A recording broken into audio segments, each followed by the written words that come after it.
Hi, Bobbi-Lea from AussieTheatre. Now I'm at the QTC Billy Brown studio for a sneak peek at their world premiere production of St Mary's in Exile.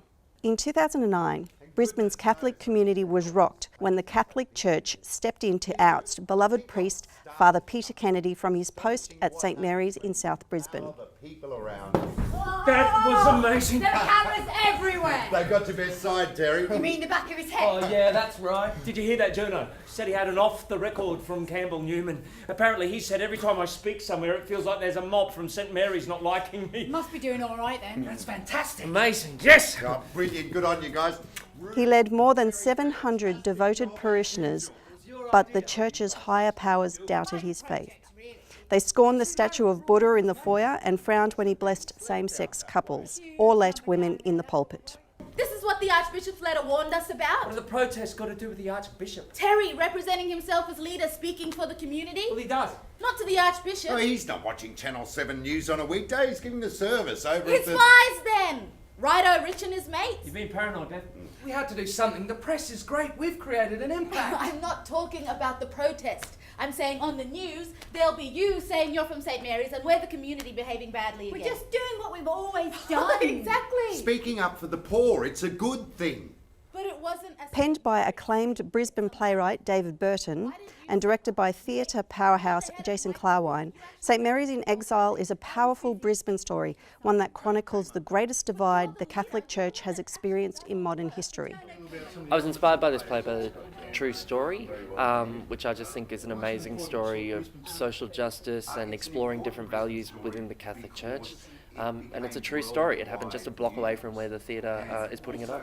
I took about 6 months and talked to whoever would talk to me. So that was many leaders within the Catholic Church, including the current Archbishop of Brisbane, Archbishop Mark Coleridge, as well as spending many, many hours with the real Peter Kennedy and the real Terry Fitzpatrick, along with a lot of congregants of theirs, past, present, to find out what was going on and what their stories were. What I found was an incredibly rich, diverse range of stories and political arguments about what was happening in the church at that time.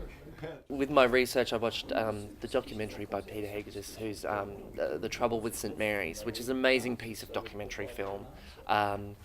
One of the key differences is, of course, cinema versus theatre, so it's different formatting and a different structure. One of the biggest differences is, I think for the film, in about 25 minutes through, Peter and Terry leave the church, and for us, that's our whole play.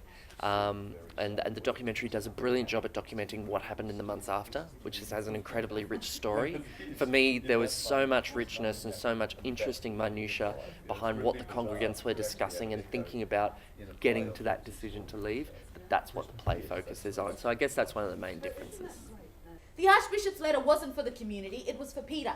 And Peter and Terry still flaunt our differences. Terry's in the room, Beth. It's all right, guys. Terry, every time you appear as representing us, you're pissing off the Archbishop. No, God forbid we should do that. Joe, this is complicated. We've only just gone out and put into practice the fundamental teachings of social justice that the Christian gospel's based on. Don't get high and mighty with me. Don't get condescending with me. We're all acting like this is just going to go away. This has happened before. The Archbishop's letter was just responding to Righto Richard. Nothing will happen. It's the Catholic Church, Beth. It doesn't change. Peter, we need to do something.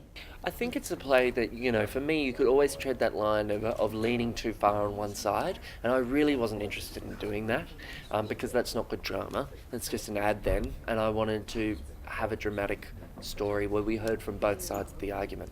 And the play doesn't land on a particular side, I feel. It presents both sides and presents some really tough, challenging questions, I think, for people of all faith or no faith, about how to live, how to love, how to be a good community in the 21st century. So I think there will be challenges for the Catholic Church for in the play, but there are some challenges for the St Mary's in Exile community who left the play as well. And I think that's what good theatre should be. It should leave you in a place where you're asking questions and feeling just a little bit uncomfortable. So hopefully it achieves that goal. No, I won't do it. The community won't let me do it. I stand with them, Beth. Who do you stand with?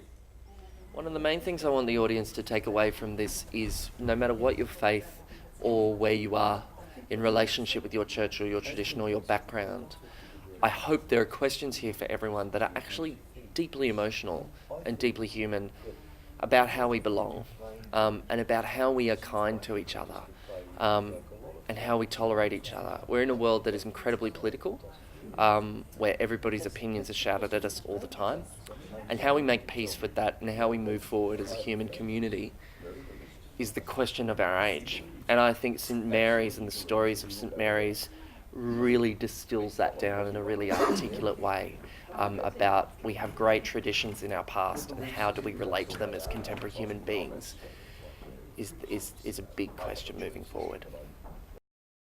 St Mary's in Exile is playing now at the Billy Brown Studio, QTC, until the 25th of September. And if you want more information about that, head to the website queenslandtheatre.com.au.